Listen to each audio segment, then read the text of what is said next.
Tonight, tensions are rising between Somalia's federal government and Somaliland after controversial plans emerged to open a Somaliland embassy in Jerusalem. Mogadishu has condemned the move as illegal and provocative, warning it threatens Somalia's sovereignty and could inflame tensions across the Arab and Islamic world. The dispute comes months after Israel became the first United Nations member state to officially recognize Somaliland as an independent country. Our report tonight looks at the growing diplomatic fallout and what it could mean for the Horn of Africa. A new diplomatic confrontation is unfolding in the Horn of Africa after Somaliland announced plans to establish an embassy in Jerusalem. Somalia's federal government reacted sharply on Wednesday, rejecting the move and insisting Somaliland has no legal authority to conduct independent foreign relations.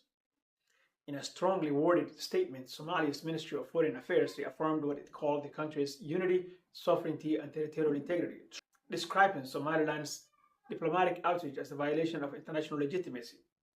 The controversy erupted after Somaliland's ambassador to Israel, Mohammed Haji, announced that Somaliland would soon open an embassy in Jerusalem, while Israel prepares to establish a diplomatic mission in Hargeisa.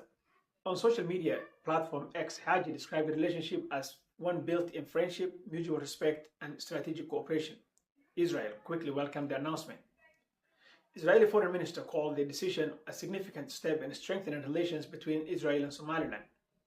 The latest dispute follows a historic move in December 2025 when Israel officially recognized Somaliland as an independent state. The recognition was announced after a joint declaration signed by Israeli Prime Minister Netanyahu, Foreign Minister Sar, and Somaliland President Abdurrahman Irro.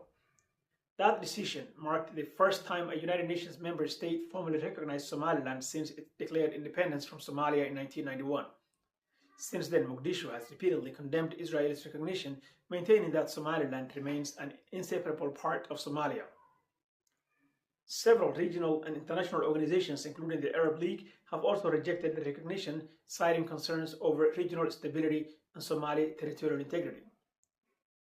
Despite lacking international recognition for more than 3 decades, Somaliland has continued operating with its own government, military, police force, and currency and electoral system.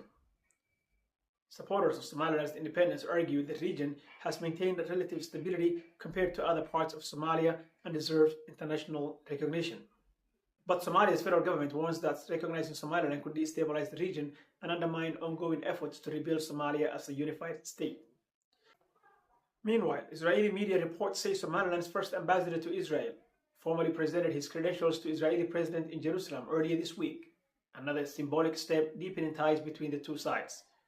The diplomatic standoff is now expected to intensify as Somalia seeks regional and international support against the growing relationship between Israel and Somaliland. A major diplomatic battle now appears to be taking shape over Somaliland's future status, with implications not only for Somalia and Israel, but for the wider Horn of Africa and Middle East. We will continue following developments as reactions emerge from regional governments and international organizations. Don't forget to subscribe, like, and share the video. Assalamu alaikum wa rahmatullahi wa barakatuh.